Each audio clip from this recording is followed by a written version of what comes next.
Greetings. I thought you were going to do the... You have audio. Sorry. I'm sorry. I was just totally expecting Cameron to jump in with the intro. Yeah, forgot to ask before we started who's doing the intro.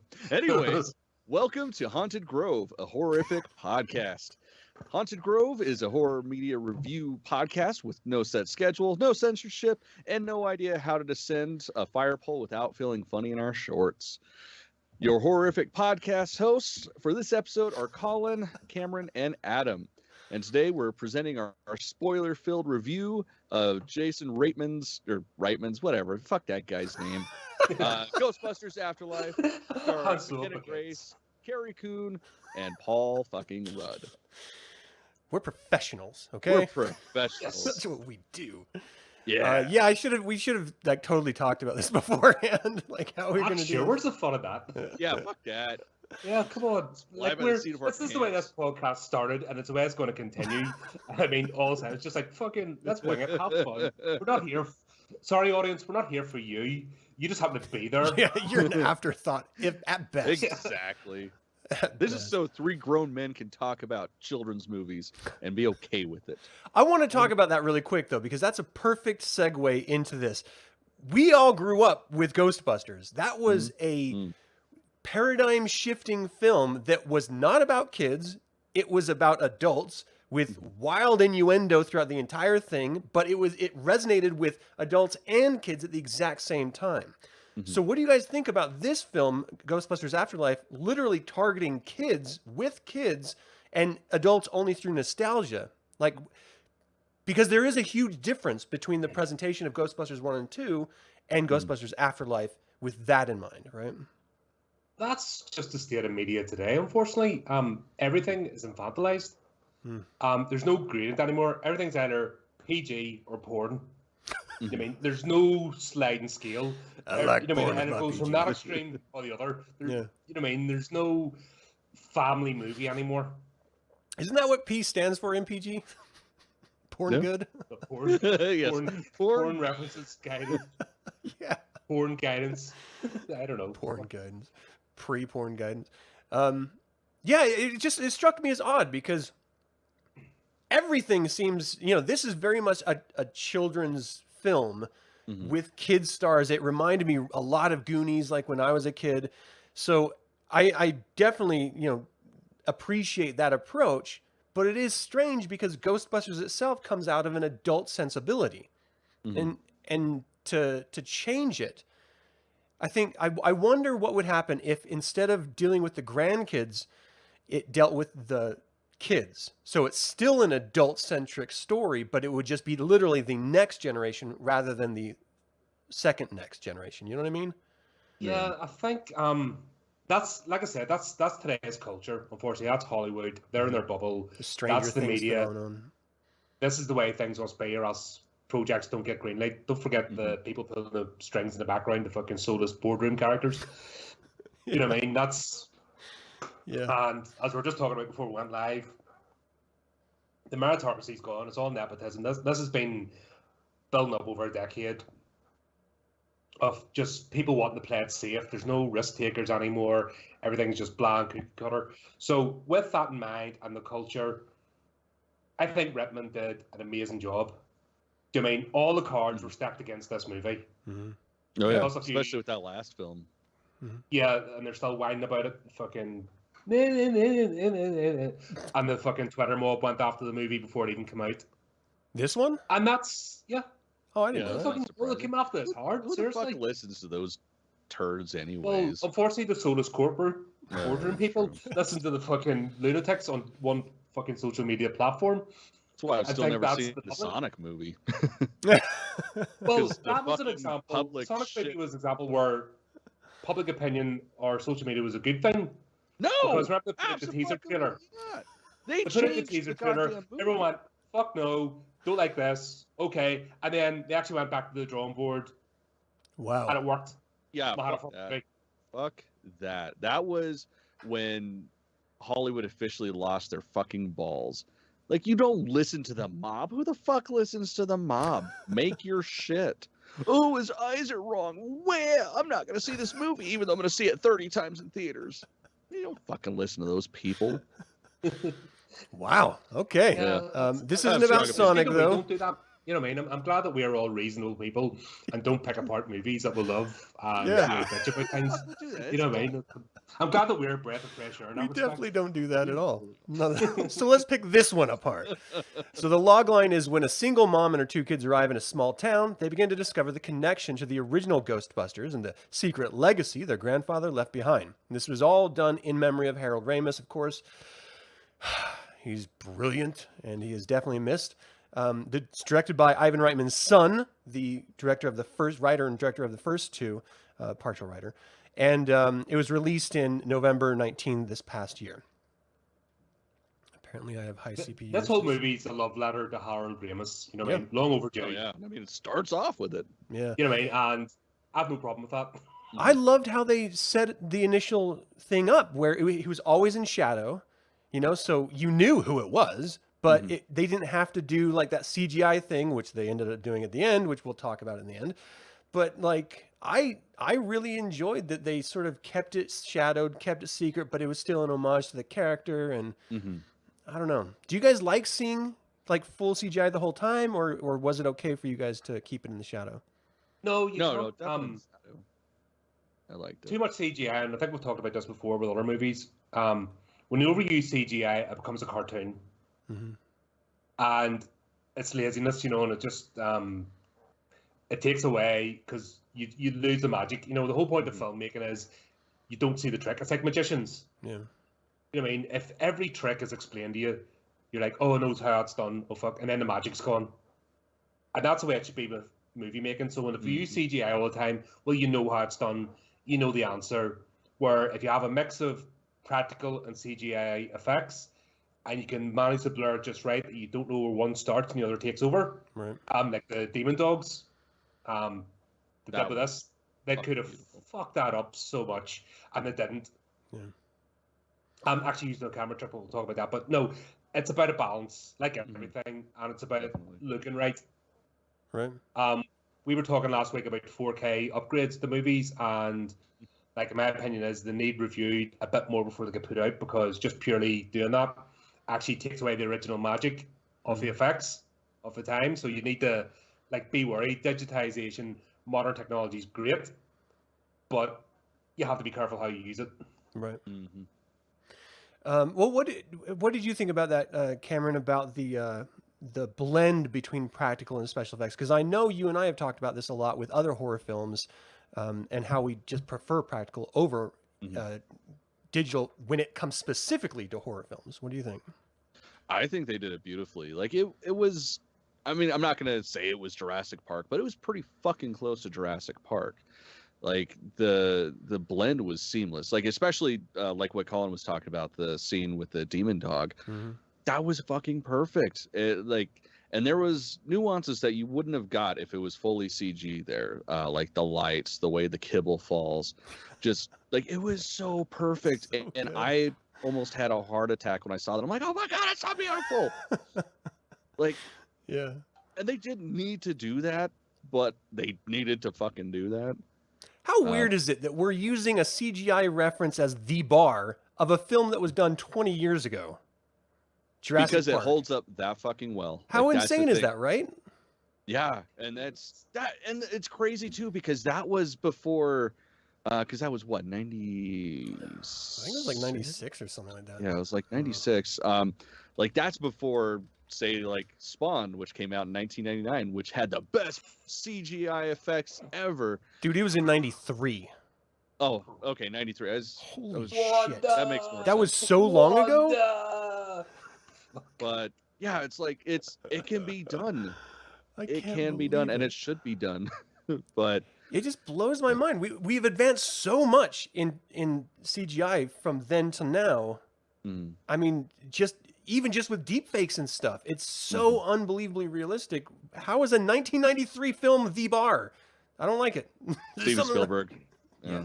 Because it's about what I'm talking about. It's the whole idea of loving and crafting and wanting to do your best with what you have. Yeah. You can make a movie that'll stand, you know what I mean? And we've talked about, that's why we delve into the classics in the Horrorific Talk spot. You know, it's looking back from the 70s and movies that actually still stand. You can watch today and enjoy because the genuine love and artisanship was there and the wanting to make a good movie, which sadly over the last 10 plus years has dwindled to nothing. So that's why that's why you can have a bar from the 90s, because that was like the end, the end trickle of people still wanting to make art and make movies and not just being fucking corporate, off the conveyor belt shite. There always was like 20 fucking sequels or something and reboots. It's always been a thing, but it's become the standard now rather than the straight to DVD or straight to VOD exceptions. It's the whole industry just feels like a cash grab with no actual heart and soul in it. That's the funny thing to think about is like the shit that was joked about that you get at Walmart for like $2-3 in the bin. Like now that's the major push in films. It's funny. I didn't think about that. Well, this film was long time in the making. Dan Aykroyd had the script in various forms. The most complete version was called Hellbent, and they actually went to like an alternate universe, and they had to sort of deal with Satan himself at some point. But again, Bill Murray was just like, no, I don't do sequels, even though he does sequels all the time. A lot of fucking sequels. Yeah, but he just totally refused for whatever reason. And then finally, we had that other Ghostbusters, which I don't want to spend any time on, that was put out, which it wasn't a horrible film. It just wasn't traditional Ghostbusters, this one is an homage to. Yeah. If they had done just a few things differently, I think it would have been received vastly differently. I think so too. And it was also maybe not calling the fans names before you even got out the traps. That might have been something nice. But that was, and that's part of that time, right? There was so much, and I don't. It seems like we've moved past it a bit. We're on the other side of it, but there was like this weird hype where everything was being blamed as catering to, a sort of this ultra liberal demographic, which it feels like to me anyway, we're finally getting on the other side of, where if you weren't loving an all-female cast, then you were a Nazi. And if you did love the all-female cast, then you were some sort of weak soy boy. And all of those sort of pejorative descriptions get past the fact that all we want is a good movie. Like, we don't need politics or social setting in it. We just need a good script with good acting and good cinematography, and that's it. And it does honestly to me feel like we're on the other side of it. So Ghostbusters, that first third version of it, may have suffered from that in the time. This one definitely did not, and I'm very happy for it. Well, it still went after the movie. The same lunatics went after it before exactly. And for the record, McKenna Grace nailed this as Phoebe, and she's a lead character.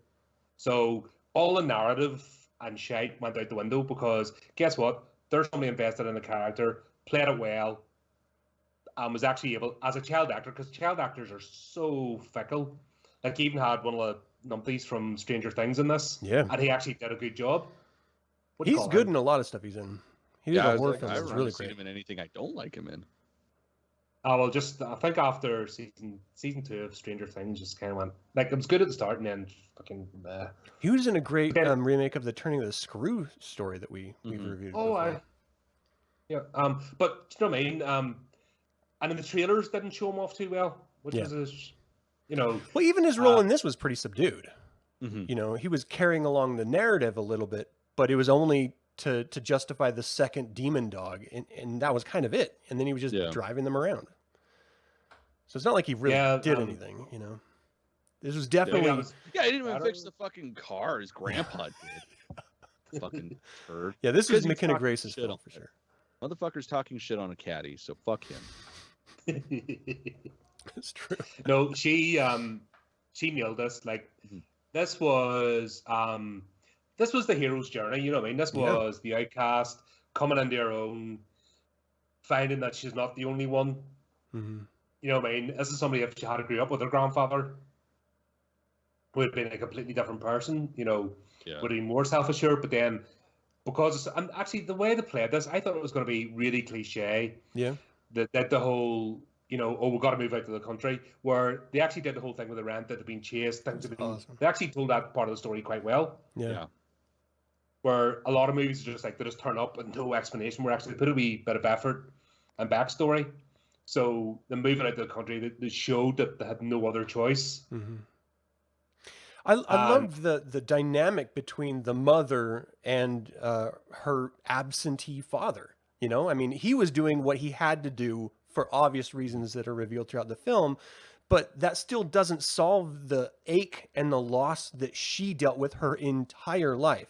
Oh, and yeah. I loved that scene between the mother and the daughter, where she was like, look, you may like who he was because you connect with him on a scientific level, but he was absentee to me my whole life. He didn't care about me at all. And, I love that loss, that just feeling of sadness, because without that, nothing else is going to, in contrast, show the strength of the connection between the granddaughter and the grandfather without that real sorrow between the mother and the father. I don't know. Yeah, because the actual plot of this movie is a bit weak. Yeah, well, let's be honest. I mean, it's Ghostbusters. Plot, they're all yeah.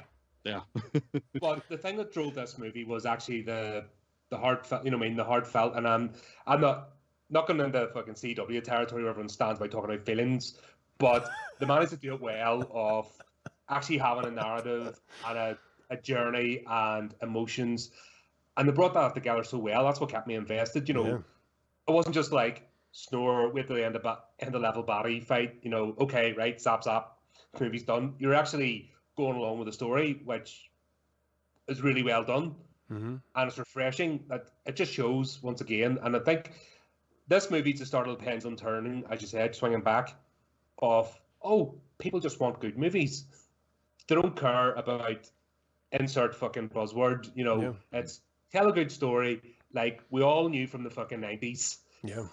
That was the case where these fucking idiots come in saying, these are all shitheads until we arrived 5 minutes ago and saved the day. It's like, fuck off. But we're going to... And I don't know where it came from as well. Let's attack nerds. Like, we've always been on the outside anyway. We're where the fucking political and social stuff happen, but we want to play with our toys. You know what I mean? That's all nerds want to do. And now all of a sudden these fucking lunatics decide, there's a target. They're minding their own business. Let's not at them. Fucking destroy everything they love. Well, I mean, going back to the film, I think they did a great job of connecting that sense of the nerd without playing that trope of them being bullied on, because they were left alone. Podcast as a character, for example, amazing. Yeah, I loved him. He was fucking hilarious. He's great. Well, I call it because I podcast. He's so funny. Yeah. What did you think about the dynamic between Podcast and Phoebe? Cameron, do you have thoughts on that? Just great. Like that duo, like I would watch more movies of just them, because that shit was just fun. I mean, they set it up for another film, right? Yeah, definitely. If there isn't another one, I'll actually be pretty surprised. Just their whole dynamic, it was great. It explained the mythos of everything, the stuff that they didn't understand. You had Paul Rudd's character to come in and fill the blanks. But I mean, ultimately, like, you didn't really need anybody else in the movie. I mean, you did, but you didn't. Yeah. Like, they were definitely the driving force. What do you think about Paul Rudd, Colin? I mean, he's pretty slapsticky in some of the stuff he does. Did it land well with you? He was, but he fitted. As an undercover teacher. He only took a teaching job because he wanted to go and investigate the seismic events.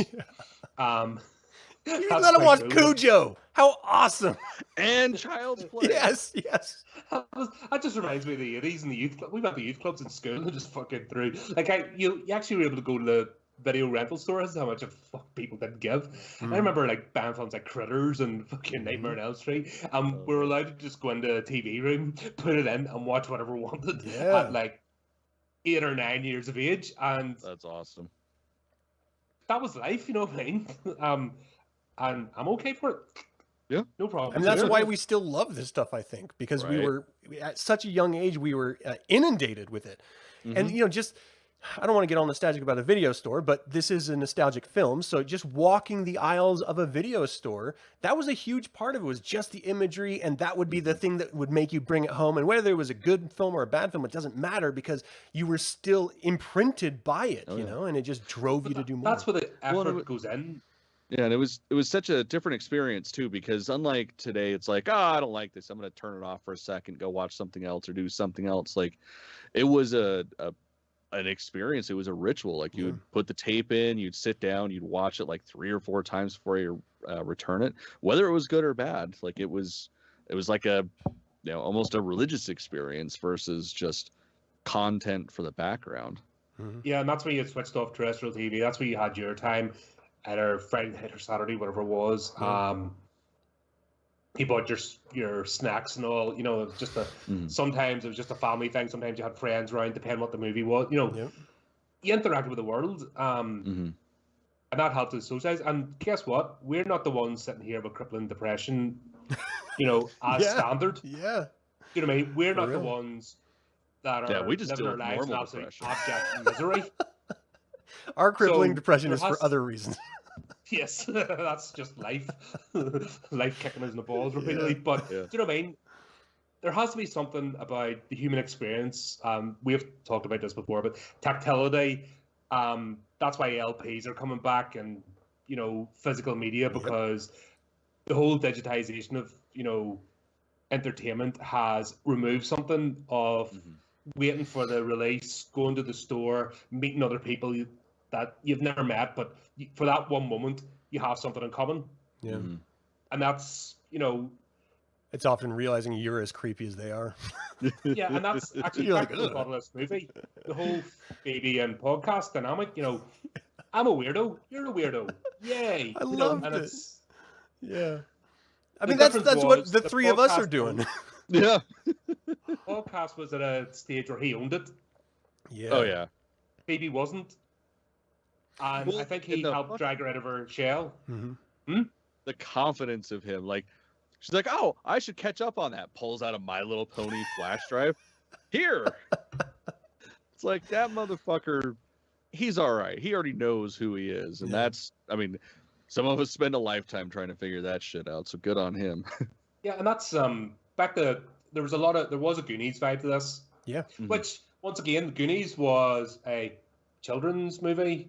Yeah. But there was enough adult undertones that you can keep watching it and still get the jokes that maybe you hadn't as a kid, you know. Right. Yeah. Well, that is the strength of this story. I mean, even though it can be perceived, I initially perceived it as a flaw, that it didn't hit at the adult level, but then still cater to the kids, like the first two films. Well, the first film did. It did a really good job. You know, it would have just been one character playing that jock, picking on the nerd trope, would have ruined it, I think. I mean, they were just towing that line, and it just worked perfectly. Yeah, because Phoebe was an outcast. Yeah. Because she made people feel uncomfortable. She made her mother feel uncomfortable, I think, because so much of her grandfather was in her, you know. Yeah. What do you guys think about the mom's acting? She was a bit of a wooden... honestly, she was a bit of a throwaway character. She was very one note. I mean, I liked her, but yeah, it was very... Oh, God, I got to deal with my dad's bullshit again. Like, if she doesn't appear in the sequels, we'll not miss anything. Yeah, I agree. Do you know what I mean? She was a throwaway character. The problem is I loved the dynamic, but it was only when it was filtered through Phoebe that I liked it. Alone, isolated, when we had the dynamic between her and Paul Rudd's character, Gruberson, which great name. Fuck yeah. Gary Gruberson. Oh, fuck, right. So this is my first bitch about the movie. Oh, really? The name? No. Their connection? Or their lack of connection? Fucking Sigourney Weaver. You can't! Yeah! Trying to recreate the Keymaster and Gatekeeper fucking... No. These two are not in that league. I'm sorry. No. Rick Moranis is in a universe of his own. Paul Rudd cannot touch that. They played it such a different way, though. Yeah. Like, it was very... God, I don't know how to explain it. I mean, they were both into each other. More juvenile than, Rick Moranis and Sigourney Weaver's role. Yeah, I mean, do you think it can be just like, can it be distilled down to the fact that those two were into each other, and in the first film they weren't into each other, like, or is it's it just the literally whole scene, the whole completely change of characters, and yeah, the fact that we're completely incompatible, you know, that all added to it. But no, that you can't replicate that, and the fact they tried to replicate that almost scene for scene, that's what took me out. That's well, even the dress, like, why? I'm sorry, you could bring Sigourney Weaver right now at what is she? She's near pushing 70. Yeah, yeah. Put her in that dress. She looks so good still, though.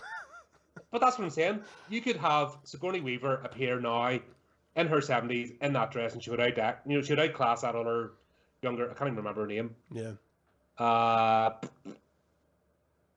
While you're looking that up, Yeah. Jana in the chat room is saying that Phoebe is her and Cameron's lost child. Yeah. And those Straight jokes. up. Yeah. Those fucking jokes, man. I'm just going to say this right now. Not going to give away the rating, but that's why my rating is different than your guys's. Those jokes alone, they're great. Still, last night I was watching it for like the 4th or 5th time.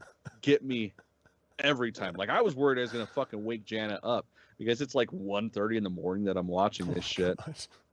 And it's still like, I'm like trying not to shoot beer out of my nose. Like, those jokes were fucking gold. And the wink, like just the delivery, it's like, God damn it, you're so good. Yeah. Yeah. I'm sorry, I interrupted you, Colin. What were you saying? So I'm sorry. Okay. I've lost my train of thought. No, I was just saying that they tried to replicate the original plot almost frame for frame, and no, sorry, that's where they messed up. Yeah, it bothered me that they just, I don't know, they could have used the same characters if they just did it in a different way.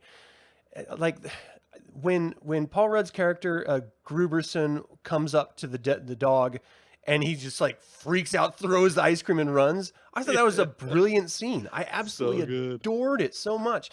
But then when he's like laying on the rock, and she like busts her shirt open, and it turns into a damn dress of Sigourney Weaver's, I was just like, I'm out. You can't. Yeah. You don't need to be that close to it. You can actually just have them do their own thing, and we'll still get the connection. Like, you don't have to hold us through the whole situation.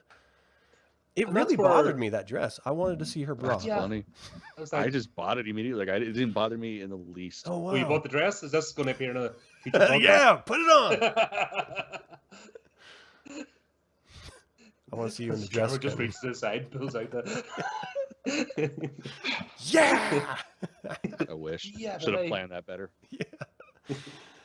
Yeah, I don't know. It was just a little heavy-handed. I'm also like, when I was like in elementary school when I think it was right before middle school when I first saw this, and so Zool with this sort of the bubbles and stuff, almost revealing, you know, you could see the forms of everything there. It was a very sexy thing for young Adam, which is weird that I liked a little demon woman, but I did, and I still do. Is it really? That's not that weird. It's not that weird. No. It's not weird now because I'm an adult and that's my life, but that's my fetish.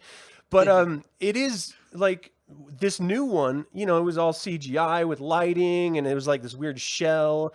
And clearly it's going to be a different actor, of course, but it just felt different as well. Like Zool did not feel the same. Like she finally gets out into the world, and what does she do? She reclines on her chair. What the fuck are you doing? I mean, fuck. Do you know how she's been sitting under the fucking ground for? She's been cross-legged the whole time. She's been there with her army. This time she has an army, you know, with her. Right. And this is where they could have changed the plot, because they'd already set up. It's a temple. Stanley, what do you call him? The fucking pointless character that had a build-up for no reason. Stanley something. Yeah, the town founder guy. I don't remember. Oh, right. Yeah, I know. Do you know what I'm talking about? Yeah. Oh, fuck's sake. He was in the glass case. Shandor. Right. What a waste of a character. But they could have done this differently. They could have done this differently because it was a different setup. It was a temple that he had built to bring Gozer back. It could have been a revenge movie. Yeah. There was none of that. Yeah. You know, like basically dialogue for dialogue, Zool brings the fucking same shit. It's like, no, you recognize them fucking, I have waited so long. You know, a bit of that would have been so much better. And this is why I got taken out of the movie. You know, that if I had to just try to go frame by frame, you know, that it's like fucking Force Awakens all over again, trying to, you know, just replicate the first movie for nostalgia points. Mm-hmm. I mean, it was definitely more bravery. I was going to say, to be fair, it is pretty different in some of the setup and stuff. And I think that's why it doesn't land so much as a Force Awakens type for me. Because, you know, we are in a totally different city. Yes, it's Egon trying to recapture Zool when she comes back around in her cycle again. No menstruation, please. But it is like, you know, it's different enough. And it sort of melds the first two films, I thought, in a pretty interesting way. But you're right. Evo Shandor, what was the point? Like, why even have him? It kind of built everything up, though. Like, that's the thing that I liked about all this, and why I was fine with them, you know, replaying the same story, is it actually built more on the mythology of Zool and all that stuff. Because, I mean, we got a little bit of his backstory, you know, just tiny bit with the originals, but with this, it really built into, you know, oh, it's because of this, it's because of that, and, you know, the guy was the catalyst. Like, he's the one that built the fucking tower in New York. He's the one that, you know, was mining from right here. Like, his whole thing was he was going to be a part of Zool's reign. I don't know. I didn't have a problem with any of that. Like, I thought it added to the story more than took away. I love what you're saying. I just wish they would have played into it a little bit more. You know, I mean, he wrote the Spirit Guide, he built it. Even maybe just like a couple flashbacks of, you know, pre-Ghostbusters of him, you know, going all through. So of course, there's ways they could have done it better, but the kids could have fought him first, because he was, you know, him coming back out of his case to finally release Gozer would have made sense. You know, the kids kind of battling against him, defeating him, but then being overwhelmed by Zool, then bringing back the original cast, you know, for the final battle, would have made sense. Not him just coming out of the class, getting ripped in half a second, you know. Absolute waste of a build-up. You know, that was one of those cases where I think practical effects would have been better than just ripping him digitally in half. Like, that's a weird way to die. Like, break his head off. That's what I'm talking about. Like, that's what I'm talking about. CGI. You know, that's where CGI goes wrong and ruins the magic. Yeah, it was very strange to me. Just that immediate, finally you're here. You know, our plans, we can rule together. And she's just like, zipper. Like, what? What the fuck just happened? I don't know. If you're going to do something like that, give us a one count to see like a brain slide out, or just like something to make it feel like it wasn't just, I ripped a piece of paper in half. Because that's just weird. Like, I want to see more gore, or else don't do it that way, you know? I don't know. Yeah, or just make it implied. Yeah. I'm nitpicking on this because I did really, really like this. What did you think about that setting, that temple setting at the end? Because clearly that was the same exact recreation from the top of the building. And it would be, because it was the same dude who built it. Yeah.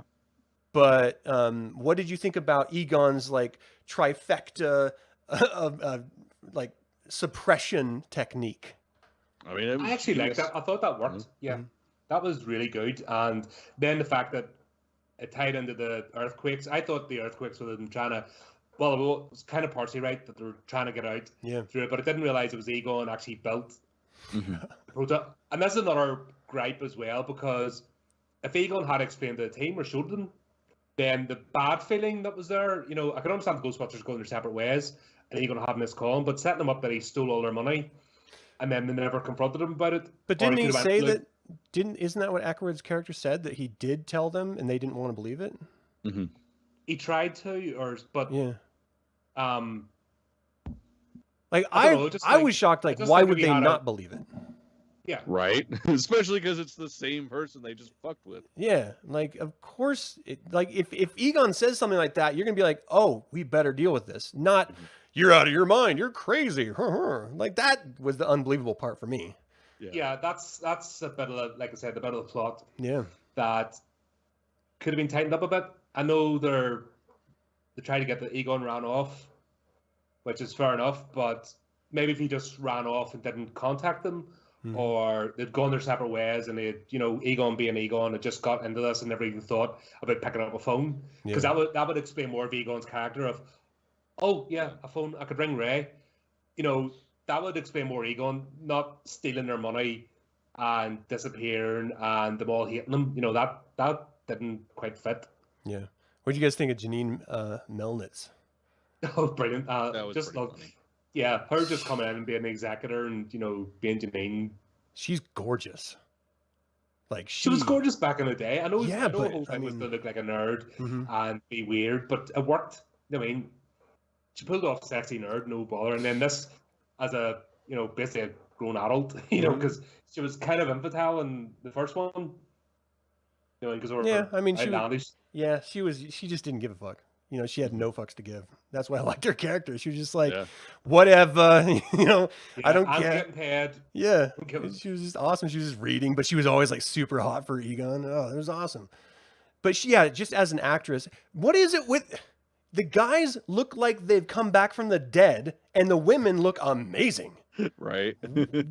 That final cutscene after the credits between Bill Murray and Sigourney Weaver, he looks like he's literally died for like 20 years. And she looks hot. I mean, Zombieland was a documentary, obviously. It was. It really happened. Well, that's what I'm saying. That's the whole back to the red dress again. You could plank Sigourney Weaver right now in that red dress, and she'd have outacted that other one.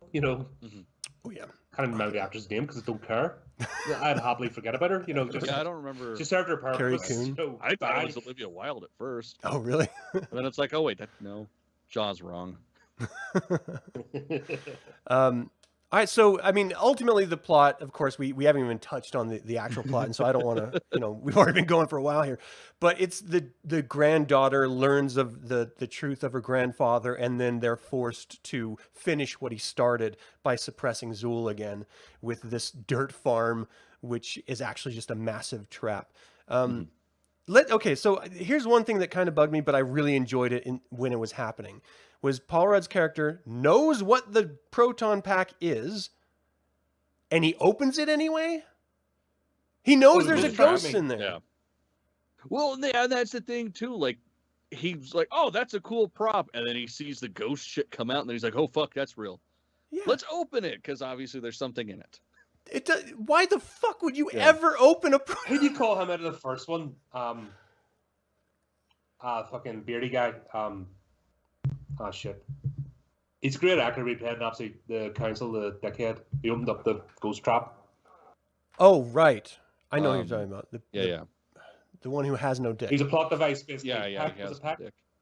Yes, Your Honor, this man has no dick. Yep. That's what I heard. Yeah, it was basically a replication of that scene, let's be honest. And that's where this movie could have been a bit braver, I think. Yeah. Well, it's frustrating because we are literally nitpicking some stuff that could have made it stronger, but we all really enjoyed the film. I'm still going to watch it again and again. So, it's just great. Oh man. Back to the disclaimer to start. This is what we do. Just because we nitpick something doesn't mean we don't love it. Yeah. Well, I'm looking at the ratings. IMDb has it sitting at 7.3 out of 10. It's 62% fresh on Rotten Tomatoes. Not even certified fresh, just fresh. And 94% audience score. So you're looking at the commentators, the professionals versus the audience. That's a 30-point spread difference. That's been like this. Like I said, that's been like this for a decade.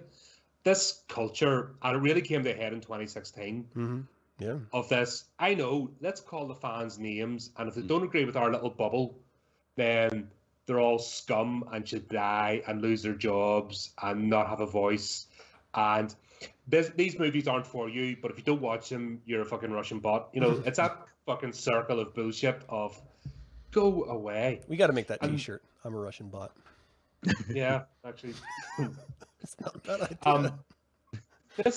This movie is the first of the pendulum starting to swing back. Yeah, I think it is. Because I hope so. Companies are all about the bottom line.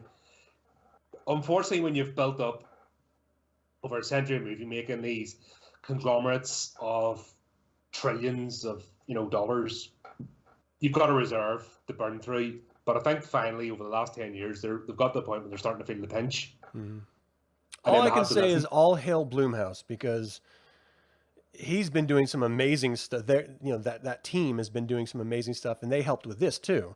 Mm-hmm. So, I mean, they're part of that pendulum swing. But horror arguably has never suffered as in the same way that mainstream media has with that in mind. I mean, it's had its ebbs and flows. Check out Shudder. Never that fucking bad. Well, and I live on Shudder, and there are a few like stinkers and stuff, but for the most part, it's a celebration of independent horror makers, Mm-hmm. and that's what I really love about it, is that even though it's 1 out of every 5 films on that I see that I really really like, I wouldn't have seen them otherwise. Mm-hmm. So, that. Well, and that it's I like appreciate. the ones that are good are like fucking good Yeah. too. Like speaking specifically of Shudder, I mean, one that I cannot get over just how good it is Scare Me. Right. Like that. Oh yeah, That was fun. Yeah. Just it's stuck with me ever since I've seen it. That was a descent into madness. It was like that female character was very caustic in it, but I think it was purposely so. Yeah. Mm-hmm. Yeah, for sure. But it was more about his descendants into madness, which is just. Well, before we give our ratings for this particular film, Colin, what was your favorite part of this film? I think Phoebe putting on the proton pack and the overalls for the first time. It was all heavy and shit. Yeah. And the way her mannerisms, like when you see the actress, she looks completely different. So the way they styled her hair, they really put in effort. Yep. And her mannerisms being, it was like Egon. Egon was not an action character. Mm-hmm. Mm-hmm. And it just reminds me of Egon being uncomfortable. Like the lift scene in the first movie. Yeah. Do you know the lift scene where they're going up Yeah. and the first encounter Slimer and they're talking about having basically nuclear fucking bombs strapped to their back? Yeah. They're And all they try to edge away from each other, in an elevator, which, makes no difference. That one scene of like really tight dialogue, it just called me back to that. Yeah. Of Definitely. her getting so awkward, putting it on, not knowing what the hell's happening. It was so good.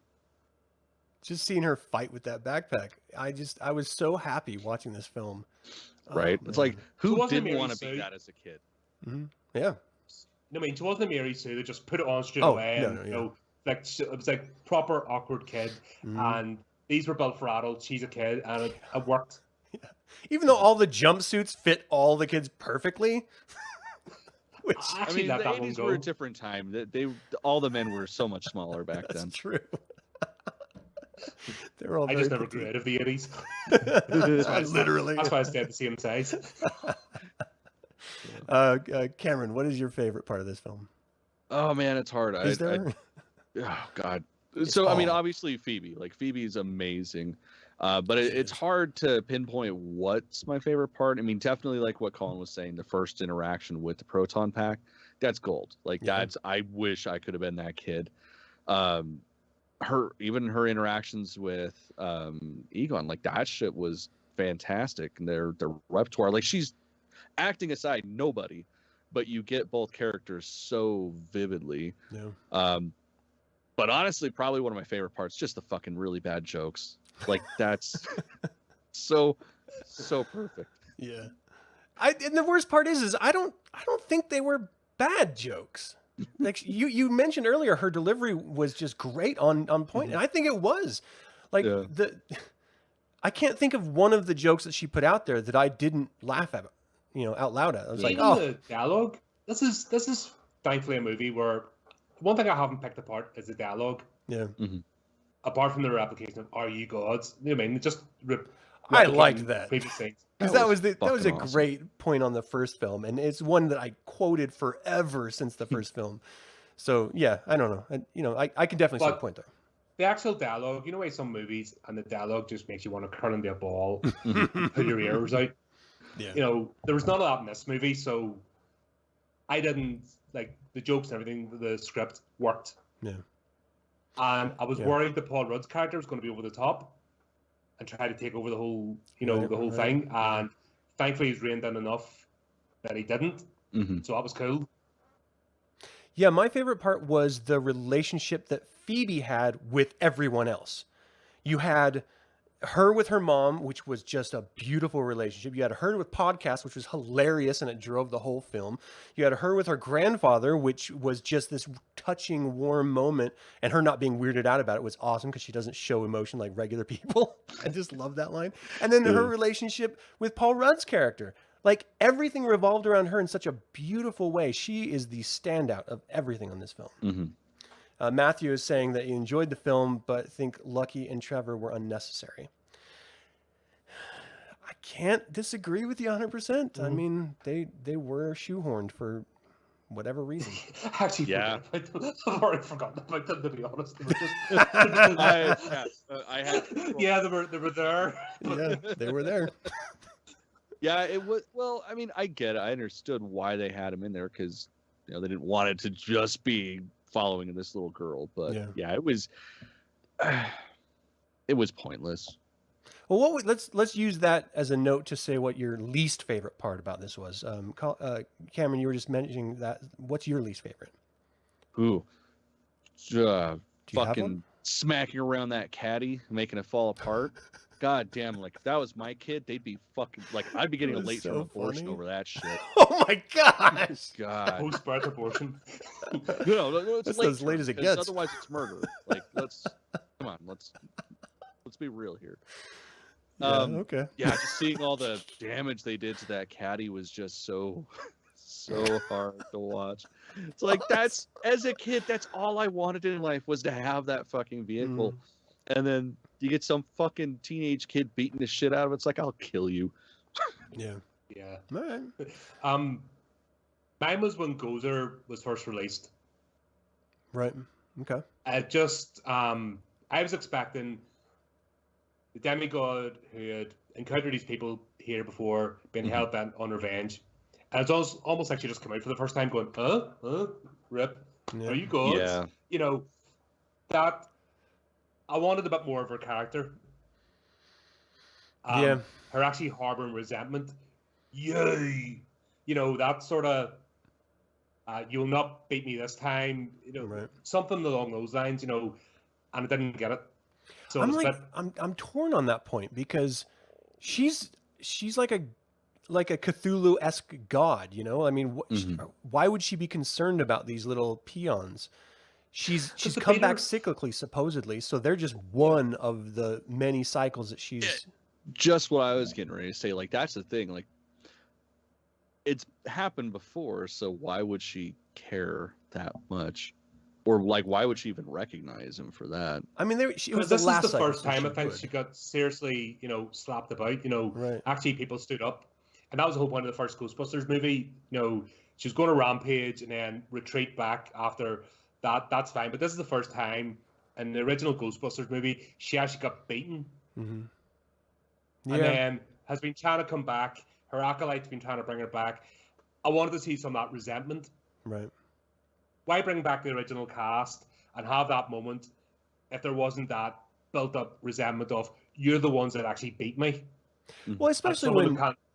Bill Murray's character is literally calling her out on it. Remember us? And she's just like acting like she has no memory at all. Yeah, and that's what pulled me out. You know what I mean? That's the disappointment. That's where this kind of fell flat at the end, where it's a shame. You know, I just thought it was a shame. It could have had so much more. Yeah. Yeah, Matthew made the point that we made earlier that his biggest problem was not believing Egon's warning about Ghost's return, and it just didn't make any sense. That the others didn't. And that's the solid point. For me, I agree with, I don't want to double down on yours, Colin, because that's a really good one. Mine was the gate master, or the key master and the gatekeeper. Like, I didn't like their relationship for that. You know, I felt like they should have done more work in order to make that really land. And I felt like they copied too much of the original for that to land, you know, in the way that it did. So anyway, maybe not necessary, you know, having a dog, you know, the fact they captured one of the dogs, they could have maybe not gone through that sequence. The fact it was slightly different. Yeah. I mean, they had the girl Lucky turned into one of them. So you didn't need the relationship to do that. Yeah. You know, they just proved it after they did it. So I don't know. That didn't land for me as well. But let's talk ratings. What do you guys give this? Let's start with you, Colin. 4 knives in the back. 4 knives. So why not 5? Was it just because that? Because those, I know niggly points, but like I said, they replicated the wrong parts of the original, and they could have done so much more. Why you have the build up? Yeah. For like such a flat ending. And now, don't get me wrong, the actual execution of how to defeat her in the end was brilliant. Yeah. It brought the characters in, but yeah, if they had tied that up a bit, this could have been amazing. And I mean, next level and setup. This could be the setup for the next Ghostbusters, that sort of franchise, right? Passing over the torch. But it just fell short. All right, Cameron. Yeah, 5. I just fucking adore this movie. Yeah, it's great. Yeah, I just sure a few things that can be bitched about in this, but overall, like this was the sequel that we've been hoping for since the fucking 80s. Yeah, if I could give it a 4.5 knives in the back, I would do that because. Well, I mean, you can. You just barely poke somebody with it. You don't actually stick it in. Cut it? Okay. Just the pep. I just don't want to do graphics for all those.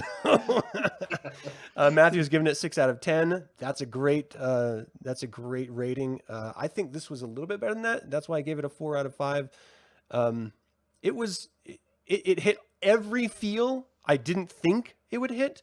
Mm-hmm. And again, even though I thought it fell flat on its own, the relationship between Egon and his daughter was played so well through Phoebe that I couldn't help but love this film. And Phoebe, as her, we got to say her name again, Mckenna Grace. Yeah. She is fucking brilliant, and she made this film, and it's just great. It's a great film. So I don't know. That's all I have. This could have went so wrong. Yeah. Yeah, this was on a seesaw. This could have went so badly wrong, especially when before it actually hit production, the attack. If they had listened to the lunatic mob, this could have been diluted so much, and it just went bad. Thankfully, it didn't. Yeah. Thankfully, I saw some of the scenes where Reitman, actually brought his father on set, and the two of them sitting just having a conversation, and you just got this wholesome feel of a passion project, as opposed to your bog standard fucking corporate, Hollywood shitfest. You actually got the feeling that there's a bit of love being put in this movie. Oh yeah, and a bit of care, and it paid off, but it could have went so badly. Yeah. Well, and this is one thing about this franchise that, if this is your first outing or you've maybe only seen the films, you may not realize. But Ghostbusters has been a cultural norm since the first film came out. They had cartoon series that went on forever and was rebooted. They had video games, in multiple different platforms. And even Dan Aykroyd considered the latest video game as the third film. So, yeah, and it was like having played it. Well, and he fucking wrote it too, I think. Like you're right. it was. But the original, the real Ghostbusters, the original cartoon series, actually had some deep moments in it. Yeah, it was great. Because it dealt with, it wasn't just go zap ghost. They actually had one of my favorite episodes, the Rosebud one. Yeah. Or the sled, Rosebud, that was actually really meaningful for a kids show. Like, there was a lot of deep because it was dealing with loss and unfinished business, and there are all those little elements weaved in. What was the other one? The werewolves and vampire, taking over an entire town. No, right. I think I had all the werewolves locked up. There was loads of like really good episodes, even for a kids show. Yeah. So they're actually able to carry on the story. I think that's why some of us were alleviated, not clamoring as much for a sequel, because the actual cartoon show did carry on. It's great. It was sort of showing the day-to-day life as opposed to the major event, day-to-day life of a Ghostbuster, which was kind of cool. So, yeah, this kind of stuff, that's what keeps a franchise alive. Yeah, that's why I loved this so much, is because it did tie into the universe that it was, I mean, there's this constant of Ghostbusters from its inception that is always and will always be there. And, to have that other third film that came out separated from that's what bugged me, is that it kind of touched in, but it kind of didn't. Yeah, I don't know. So this, I thought, was a brilliant outing and everything. What's that? That guy Feig's an absolute tosser. There's no other way to describe him. So is there anything else that we need to cover with this film? Do you think we guys? think we got it pretty good. Yep, looking forward to the next installment. Fuck yeah. Well, thank you all so much for tuning in. Jana, great. I don't know you, but I like your opinion. Matthew, thanks for tuning in live. We appreciate you, man. And thank you all for watching this after the fact. This has been Haunted Grove, a horrific podcast. The only way you can find out when the next Haunted Grove episode is creeping up through the shadows, waiting to jump out at you, is by subscribing and clicking that damnable bell. Don't forget to like the video while you're at it. You want to close us out there, Colin? And of course, we want to keep you alive until the next episode. So keep yourself safe by making sure that proton pack is charged. Nice. See ya.